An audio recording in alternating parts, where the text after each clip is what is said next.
विषय काय मित्रांनो, हा जो तुम्हाला व्हिडिओ दिसतोय हा जबलपूर रेल्वे स्टेशनवरचा आहे. म्हणजे मध्य प्रदेशमधील हा व्हिडिओ आहे. या जबलपूर रेल्वे स्टेशनवर एक प्रवासी उतरला होता. काय ते त्याला गाडी थांबली होती आणि तो पुढच्या प्रवासाला निघणार होता. म्हणजे ट्रेन चालली होती. त्यावेळेस त्याला काहीतरी भूक लागली म्हणून स्नॅक्स काहीतरी घ्यावं म्हणून खाली उतरला. स्नॅक्स वगैरे घेतला असेल त्याने. त्यानंतर तो पैसे द्यायला गेला, पण त्याचं फोनपे गुगल पे काही चाललं नाही, कारण नेटचा प्रॉब्लेम आला आणि सर्व्हरमुळे ते पैसे दिले नाही. त्यानंतर तो खूप ट्राय केलं, त्याने प्रयत्न केलं, पण त्याकडनं पॉसिबल होतं कारण त्याकडे कॅश नव्हती. त्यात त्याची रेल्वे चालली होती. तो रेल्वेकडे जायला लागला, तर हा जो स्नॅक्स सेंटरचा मालक आहे, म्हणजे जो डोक्यावर वगैरे घेऊन जे समोसे कचोरी वगैरे विकतात, तर माणसून त्याला ज्या पद्धतीने धरून ठेवलंय, तो त्याला सोडतच नव्हता. गचुंड बिचुंड माझे पैसे दे, माझे पैसे दे. त्याकडे पैसे नाही आहेत.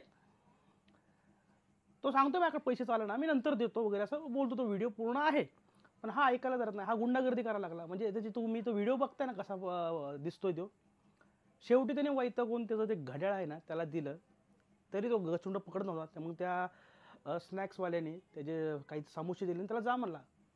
म्हणजे ही आता माणसाची विकृती आणि प्रवृत्ती म्हणावं लागेल. म्हणजे काय करायचं यांना, काय बोलायचं यांना. म्हणजे तुम्ही एवढी माणुसकी सोडली, नसेल त्याकडे पैसे ठीक आहे, याला माज म्हणतात पद्धतशीर. तुमच्यावर आता तिथल्या पोलीस स्टेशनवर कंप्लेंट झालीच असेल, केलीच असेल कुणी ना कुणी. आणि एवढा व्हिडिओ व्हायरल झाला, तुम्हाला लोक सुट्टी देणार नाही आहे, तुम्हाला इंगा दाखवणारच आहे. नीच लोक.